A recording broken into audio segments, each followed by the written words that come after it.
السلام علیکم ویورز، میرا نام عطاء الرحمن اور آپ دیکھ رہے ہیں عطاء بخاری یوٹیوب چینل۔ قرآن کریم کی مسلسل ایکسپوزیشن کے سلسلہ میں آج ہم سورہ الانعام کی آیت نمبر 17 کی ایکسپوزیشن کریں گے۔ آج کے اس لیکچر میں ہم جانیں گے کہ قدیر کون ہوتا ہے۔ اللہ تعالیٰ نے اپنی ایک صفت بیان کی ہے، قادر یا قدیر، یہ ایک ہی چیز ہے۔ تو قدیر یا قادر کا مطلب ہوتا ہے اندازے مقرر کرنے والا۔ اللہ تعالیٰ کے جو اندازے اور پیمانے ہیں وہ انسانوں کے لیے قوانین کا درجہ رکھتے ہیں۔ یہ جتنی بھی کائنات ہے، سورج، چاند، ستارے، ان کی جو رفتار ہے، ان کی جو منازل ہیں، یہ سب اللہ نے اپنے قوانین کی روح سے مقرر کی ہیں۔ تو یہ جو اس کے جو اندازے ہیں، پیمانے ہیں، جن کی روح سے یہ ساری کائنات سرگرم عمل ہے۔ سورج جو ہے وہ اپنی مقررہ منازل میں چل رہا ہے اور ایک مقررہ رفتار کے ساتھ گردش کر رہا ہے، اسی طرح زمین کی گردش ہے۔ یہ سارے اللہ کے اندازے اور پیمانے ہیں۔ تو ان اندازوں اور پیمانوں کو مقرر کرنے والا قدیر یا قادر کہلاتا ہے۔ تو ایک چیز تو اللہ تعالیٰ نے اس آیت کے اندر یہ بیان کی، تو شروع میں ہی ہم اس کے انٹرو میں آپ کو بتا رہے ہیں کہ قدیر یا قادر کے کیا معنی ہیں۔ تو ایک چیز یہاں پر سمجھ لیں کہ عام طور پر ہم یہ کہتے ہیں کہ اللہ تو ہر چیز پر قادر ہے، یعنی وہ جو چاہے کر دے۔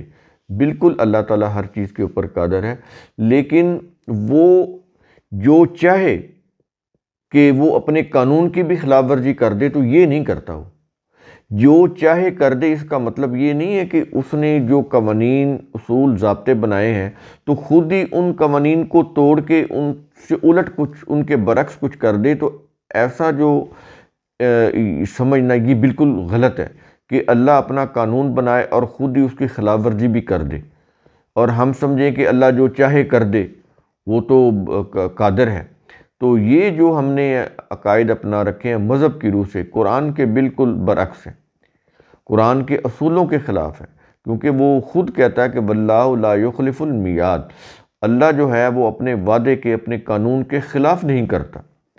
تو اس کے قوانین اٹل ہیں، ابدی ہیں، انچینجبل ہیں، بدلتے نہیں ہیں۔ تو یہ چیز یہاں پر آپ سمجھ لیں۔ دوسری چیز یہ ہے اللہ کا اختیار۔ اللہ کا جو اختیار ہے، ظاہر ہے وہ ہر چیز کے اندازے اور پیمانے مقرر کرنے والا ہے۔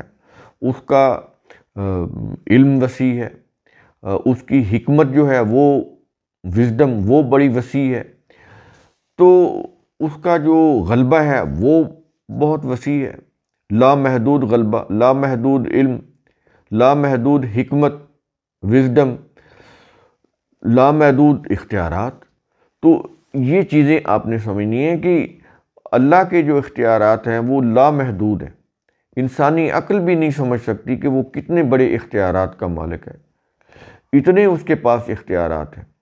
تو اب بات یہ ہو رہی ہے کہ سب کچھ ہے، لیکن جب وہ کہتا ہے کہ واللہ علیم بصیر، جب وہ کہتا ہے کہ واللہ علیم حکیم، یہ الفاظ آ رہے ہیں نا، دو صفات اللہ تعالیٰ پیش کر رہا ہے کنٹراسٹ میں۔ تو اسی طرح وہ یہ بھی کہہ رہا ہے کہ عزیز حکیم، کہ اس کا جو غلبہ ہے، اس کی جو پاور ہے، اس کی جو اختیار ہے، اس کی جو قوت ہے، وہ حکمت پر مبنی ہے۔ یہ دونوں اپوزٹ صفات ہیں نا، کہ عزیز اور حکیم، یہ دو صفات بیان ہوئی، دونوں اپوزٹ ہیں۔ غالب جو ہوتا ہے، جس کے پاس قوت ہوتی، پاور ہوتی ہے، وہ تو پھر کسی چیز کو، کسی اصول ضابطے کو نہیں دیکھتا۔ آپ کسی انسان کو کوئی آپ تھوڑی سی بھی اتھارٹی یا پاور دے دیں، چھوٹے بہت عہدے کی بھی پاور کیوں نہ ہو، بادشاہ تو بہت دور کی بات ہے، اس کو کوئی کسی ادارے کا کوئی آپ اس کو کوئی ڈیزگنیشن دے دیں، تو وہ اس کو آپ دیکھیں، وہ اگر وہ انصاف پسند نہیں ہے تو ہر چیز کو پامال کرتا چلا جائے گا، اپنے ان اختیارات کو ناجائز استعمال کرے گا، اپنی جو پاور اس کو ملی ہوئی ہے عہدے کی روح سے، اس کو ناجائز استعمال کرے گا۔ تو اس سے کئی لوگوں کے لیے وہ تباہی کا باعث بن جائے گا، بے انصافی کا، ظلم کا باعث بن جائے گا۔ تو پاور میں یا غلبہ میں تو یہ کچھ ہوتا ہے، لیکن اللہ تعالیٰ یہ بتا رہا ہے کہ ہماری جو قوت ہے، جو ہمارا جو اختیار ہے، جو ہمارا جو غلبہ ہے، وہ کیا ہے کہ حکمت پر مبنی ہے۔ عزیز حکیم، اللہ کا جو غلبہ ہے، اس کا جو عزیز ہونا ہے، وہ اس کی حکمت کی روح سے ہے۔ وہ ریشنلی ڈیسیژن میکنگ کرتا ہے، ایسے ہی نہیں کہ اس کے پاس اگر قوت اور اختیار آ گیا ہے تو وہ ہر چیز کو، وہ تمام اصول، قوانین، ضابطوں کو اڑاتا چلا جائے۔ نہیں، وہ جب ایک قانون بناتا ہے تو اس قانون کا خود کو بھی پابند بناتا ہے۔ کتنے بڑے اختیارات کا مالک ہے۔ یہ بظاہر آپ کو چیزیں بڑی معمولی لگ رہی ہوں گی، لیکن انتہائی اہم ہے قرآن کو سمجھنے کے لیے، خاص طور پر اللہ کے تصور کو سمجھنے کے لیے۔ ہمارے ذہنوں کے اندر جو مذہب کی روح سے جو تصور دیا گیا ہے اللہ کا، وہ یہ ہے کہ اللہ قادر ہے جو چاہے کرے۔ وہ چاہے قبر میں پڑے ہوئے مردہ کو زندہ کر کے باہر نکال دے، اور اسی کے اوپر پھر معجزات، کرامات، برکات اس کی انہوں نے لگائی ہوئی ہیں۔ برکت کا لفظ قرآن کے اندر ہے، لیکن وہ ان معنوں میں نہیں ہے جن معنوں میں یہ جو ہمارے ہاں روایات اور قصے مشہور کیے گئے ہیں۔ برکت کا جو معنی ہے وہ اور ہیں، وہ جب آئے گا تو ہم اس کی وضاحت کریں گے۔ تو یہ جو معجزات، کرامات ہیں، وہ سارے یہ جو اللہ تعالیٰ کا جو اس کی ذات کا جو تصور ہے اس سے ہٹ کر بنائے گے۔ اللہ نے جو قوانین بنائے ہیں، فزیکل لاز ہے، لا آف نیچر ہے، وہ بدلتا نہیں ہے۔ یہ نہیں ہے کہ کوئی بہت بڑا بزرگ ہو تو وہ آگ میں ہاتھ ڈالے گا تو وہ آگ ٹھنڈی ہو جائے گی، نہیں ہوگی، ایسا بالکل بھی نہیں ہے۔ لیکن وہ معجزات، کرامات کے بڑے بڑے قصے انہوں نے قرآن کی تفسیروں کے ساتھ لگائے ہوئے ہیں، جیسا کہ ابراہیم کا وہ آگ میں ڈالنا، حالانکہ وہ اس آگ کی بات نہیں ہو رہی، وہ لوگوں کے بغض، حسد کی یا کدورت کی یا نفرت کی، دشمنی کی آگ کی بات کر رہا ہے قرآن کریم۔ تو انہوں نے وہ دوسری آگ بنا دی کہ اس میں ابراہیم کو پھینکا اور وہ ٹھنڈی ہو گئی۔ تو اس طرح کے پھر معجزات بنائے گئے۔ تو اللہ کے قوانین بدلتے نہیں ہیں، یہ چیز آپ نے شروع میں سمجھ لینی ہے۔ پھر یہ ہے کہ اس کے پاس اختیار ہے، وہ اس اختیار کا استعمال اپنی حکمت کی روح سے کرتا ہے، صرف غلبے کی روح سے فیصلے نہیں کرتا کہ میرے پاس غلبہ ہے تو میں جو کچھ چاہوں کر دوں، ایسا نہیں ہے۔ خود جب قانون بناتا ہے تو خود بھی اس کی پابندی کرتا ہے۔ یہ بنیادی چیزیں آپ نے سمجھنی ہیں، یہ بڑی اہم ہے قرآن کو سمجھنے کے لیے، اللہ کے تصور کو سمجھنے کے لیے۔ اگر اللہ کا تصور ہی سمجھ آ جائے تو آپ یوں سمجھ لیں کہ آپ بہت کچھ جان چکے۔ اگر اللہ کا تصور سمجھ آ جائے، آپ کی پرسنالٹی، اس کی جو نشو و نما ہے وہ پوری ہو جاتی ہے۔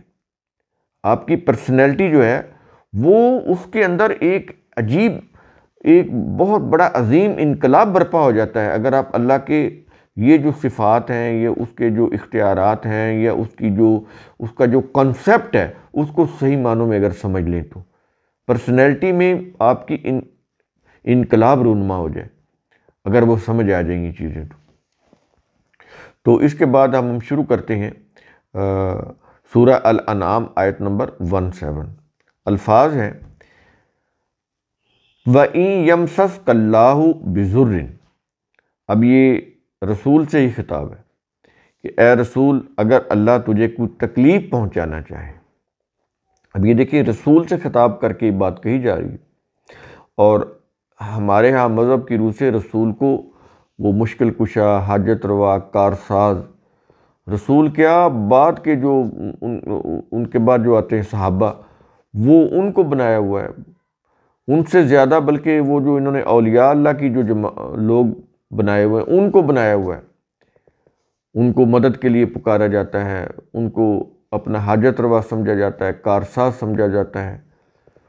وہ جو سینکڑوں سال پہلے فوت ہو گئے تو ان مردوں کو اپنا وہ مشکل کشا اور حاجت روا سمجھ رہے ہیں، ان کو اپنی مدد کے لیے پکار رہے ہیں۔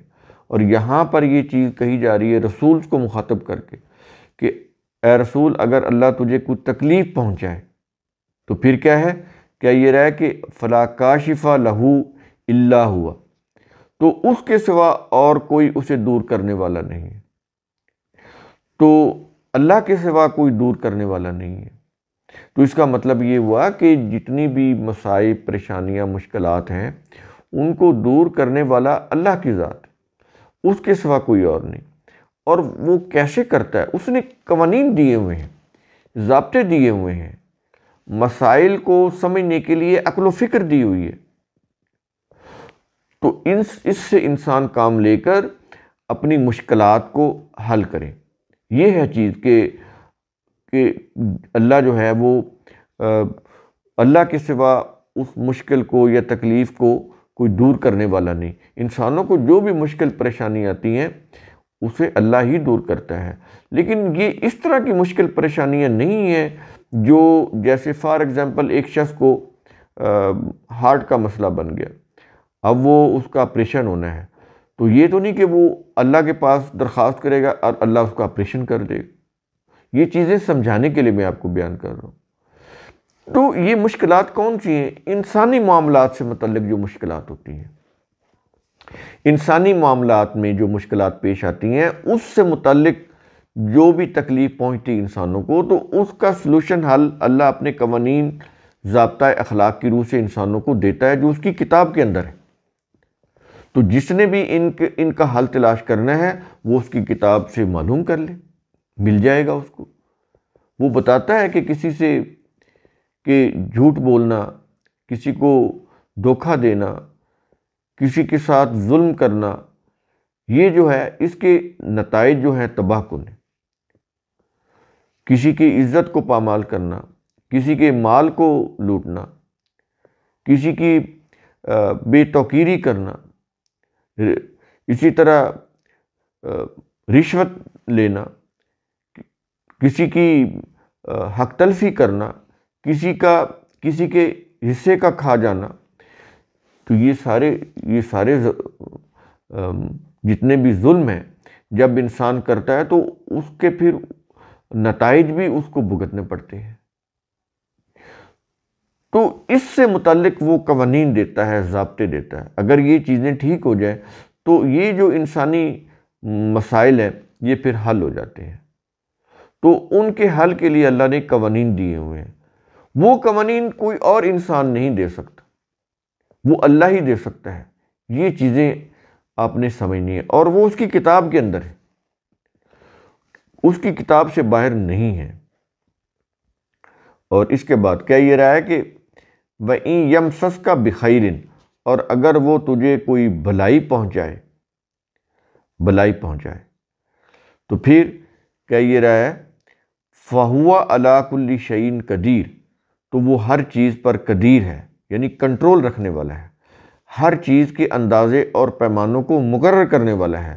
تو اسی کی روح سے اللہ کا قانون مکافات انسانوں کو بھلائی پہنچاتا ہے۔ جو شخص بھلائی کے کام کرتا ہے اللہ کا قانون مکافات ان کو بھلائی دیتا ہے، اور جو برے کام کرتے ہیں، غلط کام کرتے ہیں، جرائم کا راستہ اختیار کرتے ہیں، تو پھر ان کو اللہ کا قانون مکافات جو ہے وہ ان کا مواخذہ کرتا ہے، ان کو پکڑتا ہے۔ تو ان کے لیے پھر اس دنیا کے اندر بھی مشکلات ہیں، پریشانیاں ہیں، اور آخرت میں بھی۔ تو یہ چیزیں آپ نے سمجھنی ہے کہ یہاں جو تکلیف ہے اس سے مراد کیا ہے۔ یہ انسانی مسائل سے متعلق جو تکالیف انسان کو پہنچتی ہیں، انسانی معاملات سے متعلق جو مسائل ہیں، جو تکالیف ہیں، قرآن کریم اس کی بات کرتا ہے۔ فزیکلی جو ہمارے جو تکلیف ہے، فزیکلی کوئی سر میں درد ہے یا بخار ہے یا کوئی دل میں تکلیف ہے، تو اس کا علاج تو ہم ڈاکٹروں کے پاس جائیں گے، ڈاکٹر کے پاس جائیں گے، وہ علاج کرے گا۔ تو یہ اس طرح سے قرآن کو سمجھنا ہے آپ نے۔ اگر یہ اس طرح سے نہیں سمجھیں گے تو جو مخالفین ہیں اس قرآن کے دنیا میں، وہ پھر اعتراض اٹھاتے ہیں کہ دیکھیں جی آپ کو جب تکلیف ہوتی تو آپ تو ڈاکٹر کے پاس چلے جاتے ہیں، اور قرآن میں اللہ یہ کہہ رہا ہے کہ اللہ جس کو کوئی تکلیف پہنچائے تو اس کو کوئی دور کرنے والا نہیں۔ تو اس کے اوپر یہ بھی پھر اعتراض آ جائے گا کہ جب اللہ نے بخار دیا ہے تو پھر تم اس کا علاج کیوں کر رہے ہو؟ جب اللہ نے سیلاب بھیجا ہے، یہ قدرتی آفت آئی ہے، تو تم اس کے آگے بند کیوں باندھ رہے ہو؟ یہ چیزیں سمجھ آ رہی ہیں کہ قرآن کریم کے یہ جو الفاظ ہیں اس کے معنی کیا ہیں، وہ ہم نے آپ کو بتائے ہیں کہ یہ کس قسم کی تکلیف ہے جو پہنچائی جاتی ہے۔ اللہ پہنچائے، اگر اللہ تجھے کوئی تکلیف پہنچائے، اب یہ دیکھیں اللہ نے تو انسانوں کو پیدا کیا، وہ انسانوں کو کیوں تکلیف پہنچانے لگا؟ تو تکلیف پہنچتی ہے اس کے قانون کی روح سے کہ انسان کو غلط کام کرتے ہیں، کچھ جرائم کا راستہ اختیار کرتے ہیں، تو پھر اس کا قانون ایسا ہے کہ اس کے قانون مکافات کے تحت ان لوگوں کے غلط جو کام ہیں، جو جرائم ہیں، ان کے نتائج میں یا اس کے نتیجے میں ان کو تکلیف پہنچتی ہے۔ یہ ہے، وہ اس کا قانون ہی ایسا ہے کہ اچھا کریں گے تو اچھا معاملہ ہوگا، برا کریں گے تو برا معاملہ ہوگا۔ تو یہ قانون اللہ کا چونکہ بنایا ہوا، اس لیے وہ اپنی طرف منسوب کرتا ہے کہ اگر تجھے کوئی تکلیف پہنچے، یعنی اگر تم نے کوئی غلط کام کیا، تو اللہ کے قانون مکافات کی روح سے تمہیں اس کا خمیازہ بھگتنا پڑے گا۔ یہ تمام انسانوں کے ساتھ یہی معاملہ ہے، اس لیے رسول کو مخاطب ہو کر یہ بات سمجھائی جا رہی ہے، اور ان کے ذریعے سے قیامت تک کے انسانوں کو سمجھایا جا رہا ہے کہ اگر تم غلط کرو گے تو پھر اس کا جو نتیجہ ہے وہ تباہ کن ہوگا، اگر صحیح کرو گے تو اس کا فائدہ بھی پھر تمہیں ہوگا۔ تو اللہ جو ہے یہ قدر، یہ جتنے بھی یہ اصول، ضابطے، یہ جو اقدار ہیں، ویلیوز ہیں، ان کے جو اندازے اور پیمانے ہیں، یہ سارے اللہ کے بنائے ہوئے ہیں، اور وہ ٹھیک ٹھیک اس کے جو اندازے اور پیمانے، قوانین ہیں، وہ کائنات میں نافذ العمل ہے، کوئی چیز ان قوانین سے ہٹ کر نہیں ہو رہی۔ قرآن کریم کا اصول ثم تفکروا، اس کی روح سے آپ خود بھی سوچا کریں، سمجھا کریں، غور و فکر کیا کریں۔ شکریہ۔